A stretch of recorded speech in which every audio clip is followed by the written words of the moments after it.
This week, we've got UFC 315 featuring two title fights. One between Belal Muhammad and Della Maddalena, and the other between Valentina Shevchenko fighting Manon Fiorot. But before we get started with this week's card, let me address the shit show that was last week's card. It was absolutely terrible, and I take 100% responsibility for the terrible advice and predictions I gave on last week's card. Brother, what's that? What's that, brother? I mean, just between Bo Nickal giving up completely and Davis and Figueiredo injuring his knee before we hit the over 2.5. Basically, it was just bad. Like, for example, right, 2 weeks ago, I was talking to a buddy of mine here at No Sweat MMA, and I was saying how I have no trust in Bo Nickal after his fight with Paul Craig. And then, fast forward a week and I'm doing the video and I'm looking into Bo Nickal and I'm reading everything online, and I talk myself into actually supporting Bo Nickal and, recommending betting on Bo Nickal as well as the over 1.5, both of which didn't happen. So, starting fresh this week with this card, which is actually a really good card, I am going to be only focusing on the fights that I think are absolutely great bets. And, for the other fights in the cards that I don't like, I'm going to tell you straight up that, hey, this is not something I like. I don't feel comfortable with this fight. And yeah, this fight, like I said, is absolutely amazing, especially the main card. The prelims are not too good, honestly. There's one or two good ones in the prelims that we can bet on. But the main card is absolutely godsend. It is one of the easiest, honestly, one of the easiest cards to bet on. For round betting, not so much for money line, to pick out who's going to win or not. That's pretty tough, actually, in the main card. But for rounds betting, absolutely very, very easy. So let's get started. Starting off in the early prelims, we got three fights, starting with Brad Katona from Canada fighting Bekzat Almakhan. Brad Katona is a very interesting fighter. If you look at his fight history, and this is taken from Wikipedia here, just notice the amount of times the dude went to decision, right? Not discounting his first two fights in his career. And if we just look at these numbers, right, we got 88.9% of his fights go over 1.5 rounds, 83.3% go over 2.5 rounds, and 77.8% go to decision. And that is including the first two fights of his career back in 2013 and 2015. So from this, you'd think that this fight would be a very easy over bet, right? Over 1.5, over 2.5, but not so quick, because then he's fighting Bekzat Almakhan, and he only has one fight in the UFC, and he took it on short notice against Umar Nurmagomedov. And believe it or not, he actually knocked down Umar Nurmagomedov in the very first round. Asked him about, he said, we're training like robots. Oh! Wow! Which sounds good, right? Not really, because he didn't do anything for the rest of the fight, got completely dominated, as he should. I mean, he's taking a short notice fight against one of the best, fighters in the division. He only finished with 3 significant strikes, one of which was the one that knocked down Umar. So what can we make out of that, right? Who is Bekzat Almakhan, and is he that good? I don't know. I just don't know anything about Bekzat. And of course, we have to take into account that this is fighting in Canada. This fight's taking place in Canada. And if we just pull up the stats real quick for Canadians fighting on home soil, I can see the favorites do pretty well. Underdogs, I think they do better than they should. Underdogs, they win more often than they should. So with these three things considered, I'm probably passing. Yeah, I think I'm going to pass betting on this. Although, I would understand if you feel pretty confident with over 1.5 rounds for this fight, considering Brad Katona, pretty much always goes over that. Anything else here? I'm not sure. I know that you might think it's good value on Almakhan right now, just because, right, he probably is the better fighter. I don't think Katona is anything special. But, you never know, right? Fighting at home, Katona might have, the crowd cheering for him on. He might survive the early onslaught and then come back and win rounds 2 and 3 and win by decision. So you can see I did put that there, although I'm not very confident. So for me, this fight will be a pass. Next, in the early prelims, we got Daniel Santos fighting Jungyong Lee. And just look at the odds, right? Minus 110, coin flip. This is a coin flip. We got two featherweights, and they're evenly matched. Although they have both, they both have knockout power. So round betting is tough. Moneyline betting is a coin flip. And there's just too many good bets on this card to waste time on this one. So we're passing. I'm not even touching this card at all. Next, we got Marc-Andre Bariault versus Bruno Silva. To wrap this fight up, we got Bruno Silva on a 4-fight losing streak, and we got Bariault on a 3-fight losing streak. And not just that, but Bariault's been knocked out in the first round in his 2 most recent fights. What does that mean? That means we're passing. We're not touching this, right? Although, I do see some value in going over 1.5, like, much to the whole kind of like contrary thing, right? You expect it to be finished soon, but it turns out to be a boring, right? Just a boring, 1-2 punch combo. They're just walking around the ring. So I can see that happening, and at minus 175, that's pretty good for over 1.5. So that's something you could do. I'm not gonna do that. I don't feel very confident with that at all. So I'm gonna pass on this fight.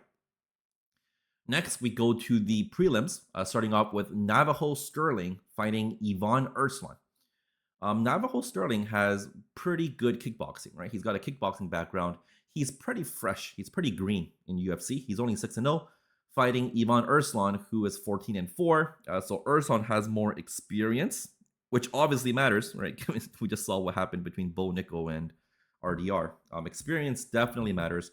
Although I do feel like Navajo Stirling is just much better on the feet than Ivan Erslan. The last fight Sterling was in, he was fighting this guy named Tugo Tokos, I think. And it was just, people expected him to knock out Tokos, right?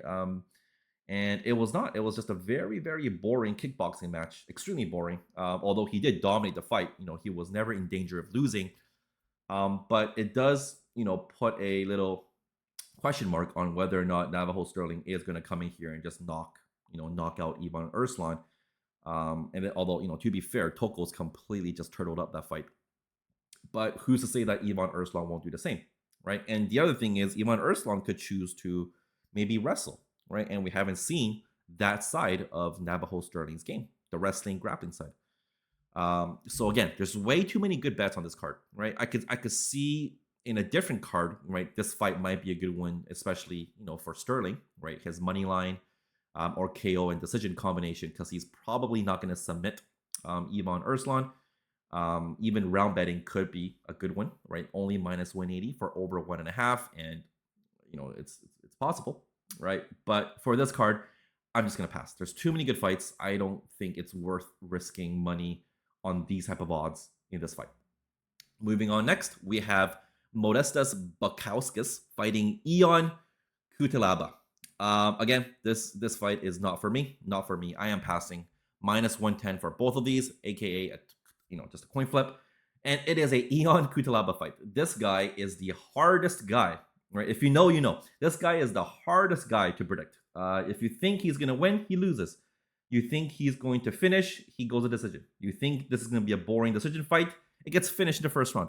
I don't know, man. This Ion Cutelaba guy is a conundrum, and I am passing. I don't even care about this fight whatsoever. Although if you do, right, I do think with reasonable belief that this fight will not go the distance, just because I feel like both of these guys will want to bang. But I mean, man, it's Ion Cutelaba. I don't have any confidence in him whatsoever, so I'm just gonna pass. Next, we have Jessica Andrade fighting Jasmine Jasudavicius from Canada. And this is actually the first fight that I like. I like this card. I like this fight. Although, the price tag on Jasmine is quite hefty at minus 290. We have to look at her physical advantages here, right? And I get it. It's, Jessica Andrade. She's always going to lose out on the physical aspect of the fight. Her reach, her height. She's very small, right? She's built different. She's short and she's stocky. She's built like a tank. But given how this fight is going to go, I think that's important. The other thing is the confidence and hunger. Like, Jessica's had her title shots, right? She's been a champion already. She's changed weight classes like every other week, it seems, pretty much, right? Every 2 fights, she changes weight classes. So you got to question, like, what is the drive? What is the hunger? Whereas Jasmine, right, she is on a nice win streak, and she is fighting in her hometown, Canada. So I just feel like, for confidence level wise, I think Jasmine's definitely got Jessica. She's definitely got the edge here. And then we got to look at, like I said earlier, the home crowd advantage. For a close fight like this fight could be, I feel like the home crowd advantage could absolutely help Jasmine, just because of her style, right? She would use her reach to her advantage and just, fight with her range. She's got her, really good wrestling game as well that she could try to take down Jessica Andrade. Um, and let's not forget the favorites, right? Win most of the time when they're fighting in Canada, the Canadian favorites. So with those three things, I do feel very confident in Jasmine winning. I also do feel very confident in the rounds. I feel like this is a very good over 1.5 rounds. I don't see Jessica being finished in under 1.5 rounds by Jasmine. And I definitely don't see Jessica, although it could happen, I just don't see Andrade knocking out Jasmine in the first round or the first half of the second round. And I think pairing it up makes a lot of sense. Jasmine money line with over 1.5, you get minus 125, which is almost like a double up. So that is going to be my single bet. I'm gonna bet Jasmine money line and over 1.5, and then I'll probably sprinkle in the over 1.5 in a parlay or two. Next, we have the last fight on the prelims: Mike Malott fighting Charles Radtke. Mike Malott is at a minus 188 favorite, slight favorite over Charles Radtke. And yeah, I think Malott is the better fighter, but I feel like this fight is going to be a lot closer than people think. Mike Malott, remember, was on a very, very hot streak early on in his UFC career. He was getting finishes everywhere, and then he failed the Neo Magny test. Magny. Oh my goodness. Big shot from Neo Magny. What if he finishes this here? Malott is in some serious trouble. He has no defense. He's eating non-stop shots here. Oh, this could be it. Could be stopped. Wow. No defense visuals. Oh my goodness. Whoa. 15 seconds left. He's 0 for 7. Whoa. Came back and fought Trevin Giles last time around, and it was okay. People thought he was going to submit or finish Giles. That didn't happen. I wouldn't say it was a close fight, but it was, it didn't blow my mind or blow me out of the water by any means.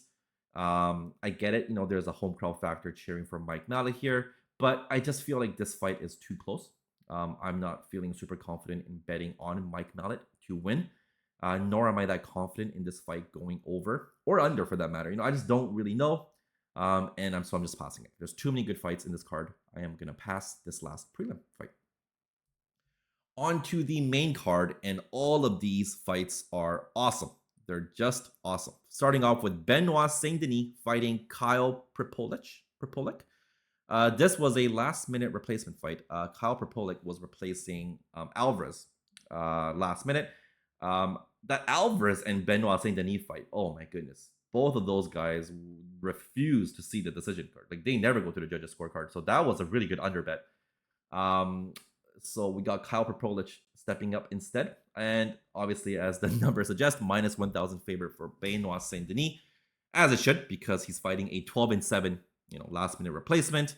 And I don't think it's a matter of, who wins. It's a matter of when and how Benoit Saint-Denis wins the fight. But before I go on with the bets for this fight, I just have to bring up the Michel Pereira versus Tristan Connolly fight. Like, I think it was 5-6 years ago. It took place in Canada as well. And Tristan Connolly was, I think a last-minute replacement as well, fighting Michel Pereira, the guy, the fancy, cool guy. And Pereira was so cocky, right? He came in dancing. He was doing, like rolling thunders. You can look at it here. Oh, immediately a Superman punch off the fence. Oh, my goodness. What in the world is happening? He's got Connolly a little break, too. Whoa. Great, guys. Oh, my goodness. What do we got here? Circles his way in, another flying knee. This guy's a madman. Whoa. Gotta be careful. And guess what? Pereira ended up losing a decision. Stand up, holy shit.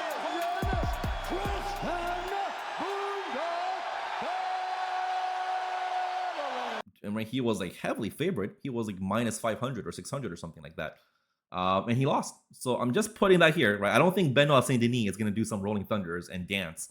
I think he'll take this fight seriously and just, dominate. But I'm just saying, right? For this fight, again, it's not so much, who's going to win. I think Benoit Saint-Denis can win, and I think he'll finish Kyle by TKO or sub, right? We don't know what the odds are for that yet. And I feel like if you're going to do that, you might as well pair it up with under 2.5. If this fight goes beyond this, if this fight goes into the third round, into the last 2 minutes of the third round, then I feel like it's a loss for all of us already. It's a big loss for Benoit Saint-Denis, right? He's not supposed to go to the third round with this dude, man. So I feel like pairing up that with under 2.5 is good. And that will be one of the single bets I place. Saint Denis to win by TKO or submission under 2.5 rounds. Very good bet. We'll see what the odds are when it comes out. Next fight on the main card is Alexa Grasso, fresh off of her trilogy with Shevchenko, fighting Natalia Silva. The odds here are pretty wide, honestly. Plus 200 for Grasso and minus 250. I don't think I agree with that. I mean, I get it. Grasso, lost to Shevchenko in a pretty dominant fashion in 5 rounds. But, I mean, she has fought competitively with Shevchenko for her last 3 fights, for God's sakes. And Silva, I don't think her level of competition is that much better than Grasso's. So I don't know why the line is that big. The career trajectories, right? I think Grasso just, had her run at a champion. She was champion and then lost it to Shevchenko, and then she just got dominated by Shevchenko. So, where is her head at? We don't know, right? Does she still have that fire, that drive? Whereas Natalia Silva is climbing up the rankings, right? She's on like a huge win streak, right? I don't even know how, like 7-fight, 8-fight win streak. So it feels like it's her time, right? If we look here, yeah, we got Natalia Silva. This is just within the last 5 years. Silva's on a 6-fight win streak, and Grasso just, lost a trilogy fight with Valentina Shevchenko. The next thing is Grasso's fight IQ, right? And if you watch that last Shevchenko fight, Grasso continuously tried to do, like arm bars and guillotines or whatever, right? She tried an armbar for like at least 2 out of the 5 rounds. She was just holding on to an arm. And if you look at here, right, what Shevchenko said. That guillotine that she had you in, how tight was that? Actually, it was not tight, and that's why I was not worried. Like, and when referee watched at me and said, like, I'm good, I'm keep working on my position, and like after 5 seconds, I adjusted position, so I put my elbow on her arm, so it's kind of like even was less tension. Yeah, so I don't know. I have questions about Grasso's fight IQ, and I think that could, hurt her chances fighting Natalia Silva. But overall, I do think this is a very close fight. I don't think I'm gonna lay lay money on Silva at minus 250. Given all the great bets in this card, I just don't think that's a great bet. Grasso at my plus 200 is okay. But again, with her fight IQ and everything, I just don't feel like it's a good bet either. What are good bets here is the rounds, right? This is a classic over bet for a women's fight. Both of these women are very good. They're both experienced, right? They know not to do certain stupid things. There's no big skill gap. So over 1.5 is super safe, although it's minus 750, but whatever, right? And over 2.5 is also very safe, and minus 450, which I think I'll lean on towards a bit more. I'm gonna be parlaying both of those. Obviously, 1 over 1.5 is safer, so I'll put a bit more money on that parlay versus the 2.5. But they're both very safe, and I love both of those pieces of parlays. Next, we have Jose Aldo versus Ayman Zahabi from Canada. This is like the male version of the previous fight between Grasso and Silva. We got, the seasoned veteran, the GOAT, right, Jose Aldo, and this is just another Jose Aldo fight, right? If you look at his fight history, decisions, close decisions, split decisions, unanimous decisions. Aldo's good, man. He's I feel like he's caught like a second wind in his career, right? There was a point where he feels like, he's getting old, he's gassing, and now he's better again. He's managing his, his cardio. His reflexes are still as sharp as ever, right? Great kickboxing. So if you're going to go into a boxing battle with Aldo, you might win, you might lose, but you're probably going to see the judges' scorecard, right? And that's what I'm getting from it. And Zahabi, right, is on a nice little win streak, 5-win win streak. And he's not that much different from Aldo, right? He likes to stand, he likes to box, and majority of his fights do go to decision. So this kind of brings the question, why not just bet the rounds, right? I don't really know who wins. My heart is with Aldo, but being, the younger fighter at home, I feel like Zahabi has that to his advantage. I don't know. But the round betting here is super safe. This is the same thing. The numbers are even the same as the last fight. Minus 750 for over 1.5, minus 425 for over 2.5. Both of those will be in my parlays, I can tell you that much. Next, we go on to the first of the 2 championship fights between Valentina Shevchenko and Manon Fiorot. For some reason, Shevchenko is an underdog, and I don't understand. Her last fight with Alexa Grasso, which is a year ago, was utter and complete dominance, right? She won on the feet, she won on the ground, she won everywhere. She didn't look like she slowed down one bit. If this fight took place after Shevchenko lost to Grasso in their first fight, I would completely understand the line. Right now, why is Shevchenko the underdog fighting against Manon Fiorot? I get Manon Fiorot is on a huge win streak, but how are we doubting the GOAT of Valentina Shevchenko right now at plus 125? Right, look at her record. Look at her last fights. She lost one bad. That was a bad loss. Like, to be fair, she was winning up to the point where she got choked out by Grasso. The decision was absolute bullshit. I think most people do believe Shevchenko won that fight, if not for a random 10-8 round or something. I don't know. I feel like Shevchenko won, and then she made sure everybody knew she wins against Grasso in the third fight, and before that she was just winning. So I don't feel like she slowed down that much in her fight.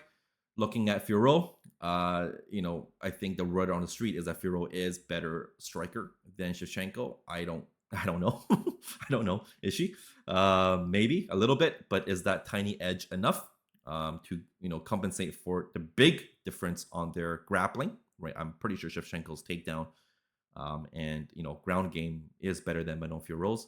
And it's not like Manon Fiorot is blowing the other girls out of the water in her fights, right? She's fighting them to decision, man. They might be like dominant decision wins, but I mean, look at her competition. It's not like she's fighting the best of the best. So I don't know. I don't understand the line. I like Shevchenko in this fight. I feel she's being a bit disrespected by the line. I do like the round betting as well. This is a 5-round fight, of course. So over 1.5 is like minus 1,200. So that's not really worthwhile. Over 2.5 is just as safe, honestly, barring a knee injury like Davis and Figueiredo. But at minus 600, it's not ideal. But we'll put that in a parlay all day.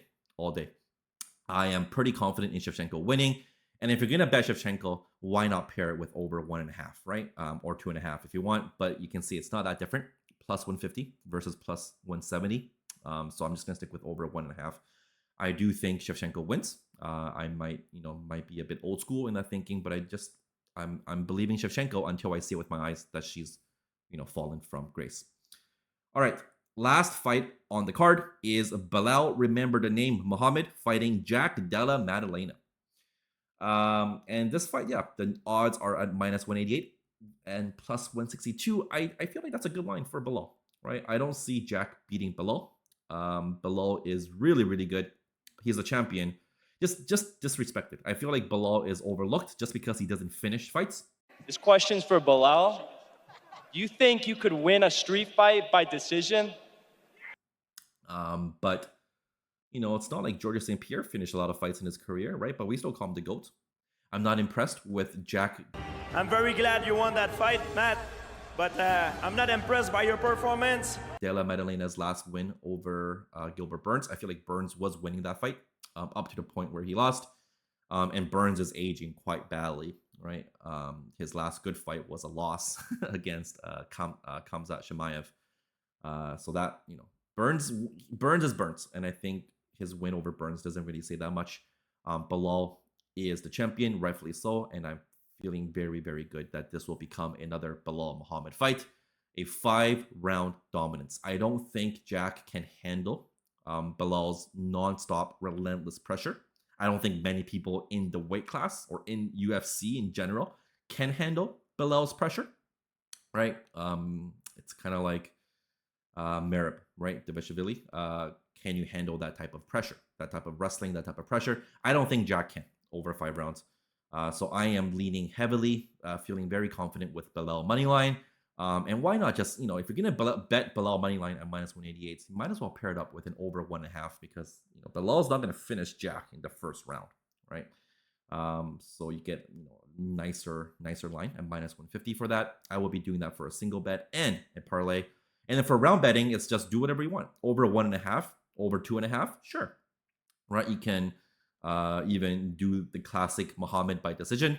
Although I'm not doing that because it's only minus 110. Right, and I don't see that too much better than minus 150, right? So I'd much rather do a Belal plus over 1.5, then a Belal by decision, just in case Jack folds in rounds 3, 4, or 5 and Belal wins, right? You never know. So yeah, there you go. I got some rounds for parlaying, and I got Belal also for a parlay, just because I feel very confident in Belal, and I'm going to bet him solo as well. So now, looking at the straight bets that we have accumulated over the entire card, we got these for straight bets that I was talking about. Again, I don't know the line yet for Saint Denis, KO, and sub, and under 2.5. But whatever it is, it's definitely better than his money line of minus 1,200. Yeah, and then for the parlays, we've got 3 different parlays here. You can see the odds for these parlays are pretty good, right? 2 of them are, one of them, the first one is honestly not that hard to hit. I feel like this one's a gimme. It's a layup at minus 118. You don't have many layups in UFC at minus 118.